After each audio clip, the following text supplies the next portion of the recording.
business confidence bounced back last month after falling in May. The business confidence index released by the South African Chamber of Commerce and Industry a short while ago shows confidence rising by 2.8 index points to 84.8. Joining me with more is Richard Darling. He's economist at Sacci. Richard, thanks for coming in this afternoon. Are you surprised by the bounce we saw back in May, given that we saw so many other negative factors during the month? We had the markets under pressure, the rand under pressure, lots of negative economic news coming out globally. Why the bounce? Well, perhaps the news was not as bad as it was in May. We just remember we had some strikes and things like that, you know, that actually were very negative, and perceptions on that was very negative. But I think, you know, if you look at the 13 indices that we use compiling this index, especially if you look against the indices now and against last year this time, we're much better off actually. You know, about 2-3 months ago, I mean, you would see the year-on-year sort of changes were all red. I mean, being negative or below levels of last year, except perhaps for the financial type of indices. But this time around, I mean, there's quite a movement, improvement on last year's levels. So that is one issue. The other thing is, I think what we've seen is in terms of there's only in the real economy only two sort of sub-indices that's still negative. The one is retail sales, real retail sales, and construction of buildings that is very negative still and at very low levels. So, but the others are either neutral or positive. And in May we had about four positives, this time around 6, so it's positive. And the other thing, I think the World Cup had something to do with it. You look at the rand, for instance, quite stable. And in terms of its volatility, it was much less this month in June than in May. So those type of things actually made a positive contribution.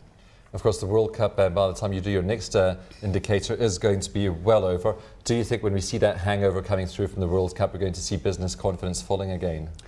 Well, I think what we'll see, some of the figures, we're only working now with figures and the perception in terms of retail sales, for instance, in terms of what we had in April. But by that time around, in 2 months' time, we'll have figures on June or whatever. So it'll be more, the environment will be more positive. Business will have a more positive outlook, say, on retail sales, because it'll definitely be positive on retail sales, for instance. In terms of our service account on the balance of payments, I mean, we're actually exporting services, and that's what the World Cup is doing. And I think in that sense, we actually had a lot of gains in terms of what we'll see in 2 months' time. So the main thing, I think, is to take the spirit that is being created by the World Cup. And a lot of the benefits of the World Cup is actually lying in the infrastructure being created in the past, to take that forward and to put it into economic positive news and make the economy work better. Because we've now proved that we can work together.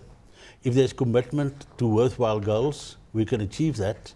And we've achieved that in the past as well. This is not the first time, of course. We had a Rugby World Cup, we had Cricket World Cups, we had now the soccer one, which is the bigger one. So it's people coming together, working together, putting their heads down, and really achieving something. I think, and that just proved that if we stop fiddling with stuff on the sideline, we can actually make the economy work much better, and the business sector. And therefore, business confidence might even, you know, surge after this if we really take the opportunity. It's a lot easier said than done. How do you actually harness that? How do you work towards another goal to ensure that we keep up the momentum that we have built up to June? Well, I think we must in the first place realize at what stage we're in. We, for instance, in the business cycle, at what stage we're in. We see the world is actually grappling at the moment, whether it's a double dip, whether it's a severe slowdown that we're facing again. Then last night, the Dow Jones just picked up 2.5%, and people are astonished what's happening. So it just shows you there's no certainty really where we're going. And I think in terms of the world economy, it's very important to South Africa, especially in terms of the balance of payments. And we've made a comment this time around that in the first quarter, we saw the deficit actually increasing. Exports being under pressure in the world economy. Perhaps the rand also made a contribution towards that, you know, the strong rand to some extent. But imports, again, you know, increasing, which brought about a bigger deficit. Our consumption expenditure, household consumption expenditure, very flat at the moment still. But at least it's not declining, and it's now sort of at the same level as last year, first quarter. So there is something positive, and it all depends on the world economy where we're going there. I think we're part of that in terms of what we're doing here, and I think an export-led type of sort of recovery is perhaps what we're looking at. course, we had the Reserve Bank Governor Jill Marcus speaking yesterday and also being very cautious on the global economic outlook and obviously the impact that it could have on South Africa. Do you think she's being too cautious? Do you think that the dovishness we saw coming out of that statement yesterday could indicate another interest rate cut further down the line to help maybe increase employment? Yeah, I mean, what is interesting, you still see consumers and small and medium-sized business finding it difficult. Now, what we had is quite a dip in nominal interest rates, but real interest rates is increasing to some extent. So there is some pressure still there. So perhaps we should look at that to some extent. And I think one should be cautious because you can't, with easy money, fix the problem. It's much deeper, and you know that you must go down and look at the real economy in terms of production, in terms of wage rate being double the inflation rate at the moment. Those kind of things I think is scary. The administrative price is coming up. I mean, we heard talk about the effect on small business and households in July. Those are the negative things, I think. And these are things we're still going to see. And that's what we're going to see. And I mean, I just think about consumers coming under some more severe pressure. I mean, with an interest rates going up, we must remember the whole weighting system of the consumer price will index because of administrative prices doing that type of movements. I mean, we're talking 30–40% in terms of electricity bills.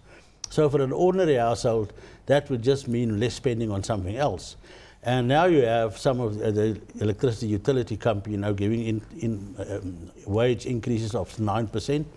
Double inflation, and actually there's the 25% rate increases they were talking about was there to actually mobilize capital through Eskom, through their tariffs, which I don't think is perhaps... Not to mobilize wages. Not to mobilize for wages, and the wages will actually eat some of that away, of that surplus that Eskom might have been created for.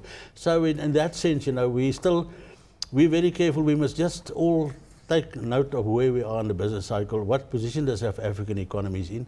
And like the World Cup, there was nothing. We created all the infrastructure. It was very hard work to get here. And there was a lot of contributors. It was FIFA, it was our own people, it was the engineers, it was the construction industry. So if all those things come together and people have a common sense of purpose, then it changes things. And that is what we're talking about here.